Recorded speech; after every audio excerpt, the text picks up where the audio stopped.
chaude et claire. Après le sud de l'Europe, nous allons maintenant prolonger notre découverte de quelques hauts lieux européens, cette fois-ci en terre germanique et celtique. Philipp Stein, tout d'abord, nous vient d'Allemagne, où il a étudié l'histoire et la philosophie. Philippe est journaliste et publiciste. Il évoque pour nous le château de la Wartburg, point de départ de nombreux bouleversements en Allemagne. Nous écouterons ensuite Marie Mauvoisin, qui va me rejoindre dans un instant.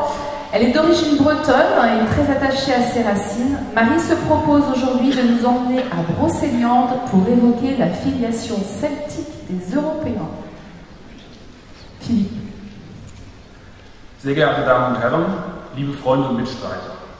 Als ich vor wenigen Monaten von einem guten Freund zu dieser Veranstaltung eingeladen wurde und ihm das Thema des heutigen Symposiums nannte, zögerte ich nicht lange und erteilte voller Vorfreude meine Zusage. L'univers esthétique des Européens, la dimension européenne des traditions culturelles et spirituelles, l'histoire et les sciences humaines communes aux Européens, depuis de nombreuses années depuis de nombreuses années au centre de mon travail journalistique et notamment dans mon livre publié avec Félix Menzel, Jeune Europe, scénario de changement, qui défendait une Europe commune, un grand espace culturel, politique et ethnique. Notre Jeune Europe se réfère à la tradition européenne commune, intellectuelle, littéraire, artistique, musicale et à l'héritage politique de notre histoire commune.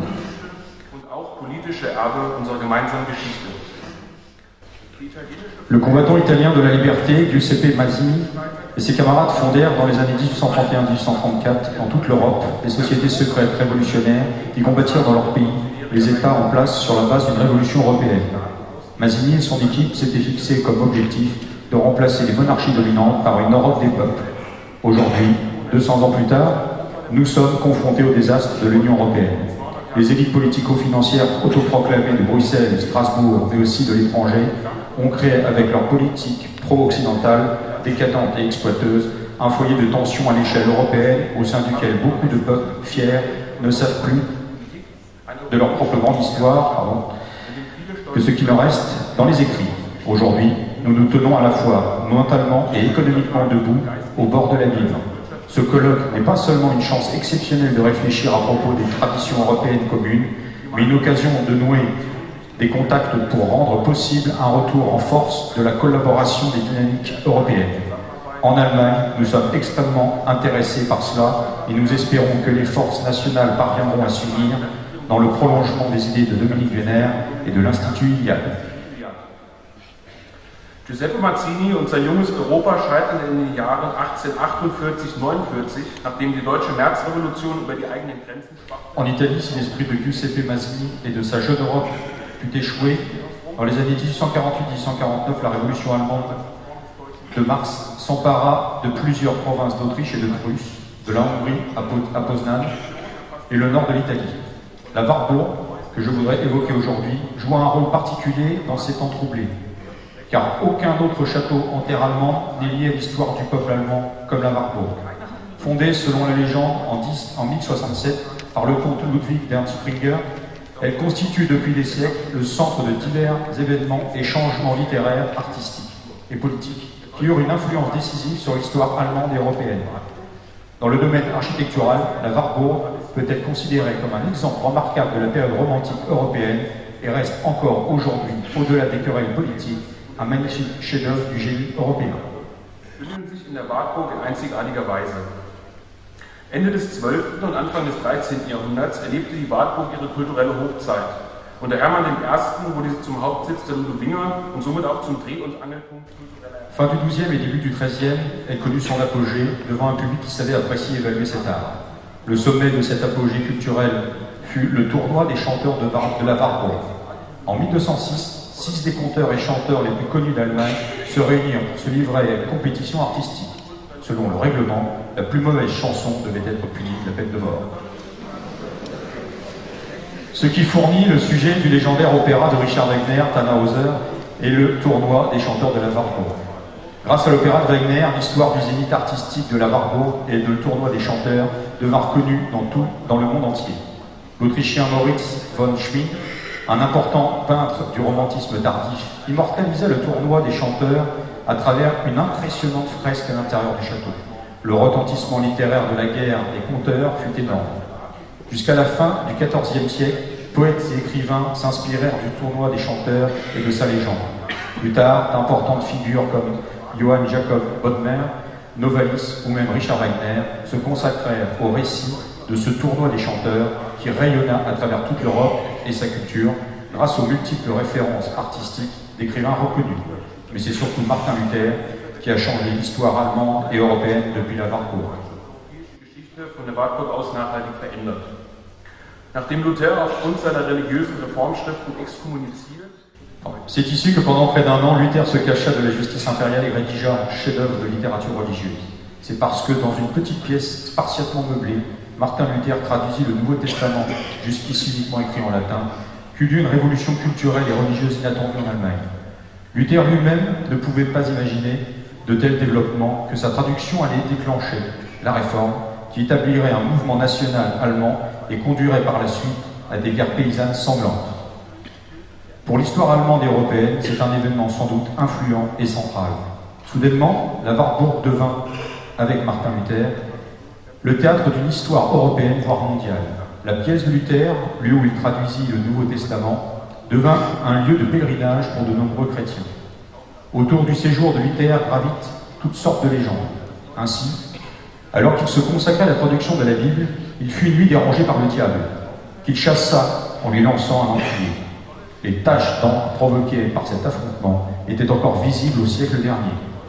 Ces légendes de la Wartburg se sont appropriées une place importante dans l'histoire locale et dans celle de l'Allemagne en général, et on trouve aussi certaines allusions à celle-ci dans d'autres contes européens. Einen festen Platz bewahrt und finden sich auch in so manchen europäischen Geschichten wieder. Mit dem wachsenden Geschichtsinteresse rückt die Wartburg im 19. Jahrhundert noch stärker in den Fokus. Avec le développement de l'intérêt historique au XIXe siècle, la Wartburg fut portée de plus en plus à la connaissance du grand public. Goethe se rendit plusieurs fois sur le lieu et il était impressionné et inspiré par le paysage, la minéralogie, le climat, ainsi que certains détails architecturaux. Il connaissait la valeur historique, lieu en tant que lieu d'habitation du Landgrave et Martin Luther.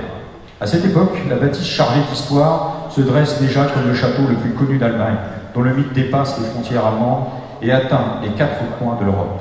En octobre 1817, quelques années seulement après que Goethe, poète inspiré par ce château, eut quitté la Wartburg, la première corporation étudiante, la Jenner Überschaft, association informelle des étudiants révolutionnaires, fut fondée au château et y organisa sa première fête. Pour la 4e anniversaire de la bataille de Leipzig et 300 ans après le début de la Réforme, les étudiants entendirent protester contre la politique réactionnaire des autorités et pour la création d'un État national allemand sur le modèle des autres grandes nations. Les étudiants de toutes les universités répondirent à l'appel de la liberté et prirent ensemble position sur la Wartburg, contre les particularismes et pour un soulèvement national commun.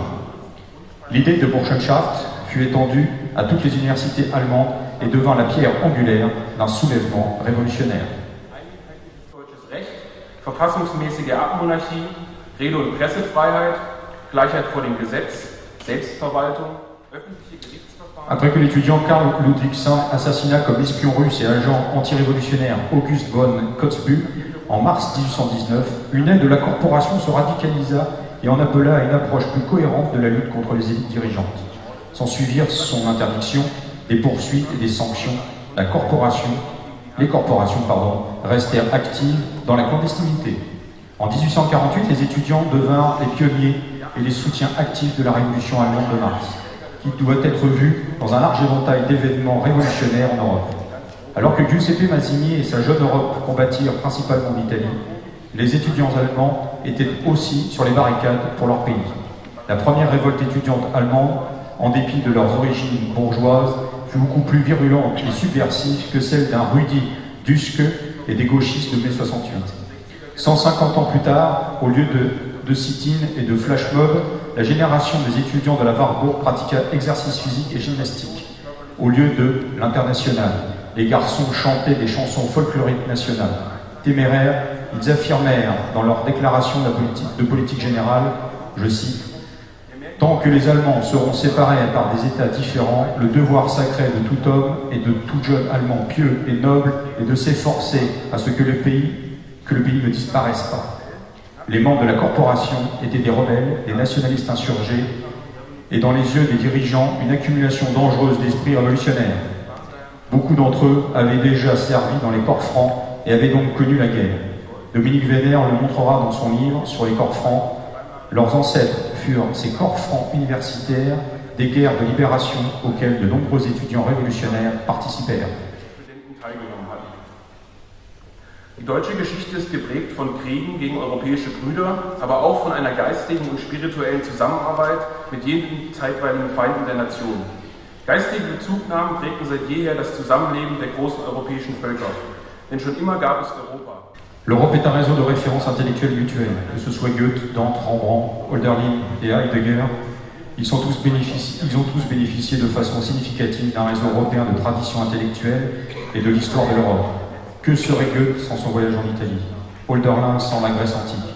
Il y a une tradition intellectuelle européenne, une référence constante qui est toujours à la base de notre pensée. La maison Europe existe. Pas géographiquement, pas mathématiquement, définie, mais dans l'esprit des hommes éveillés. C'est donc non seulement le même destin historique qui relie les Européens, mais aussi le conglomérat de l'intellect européen.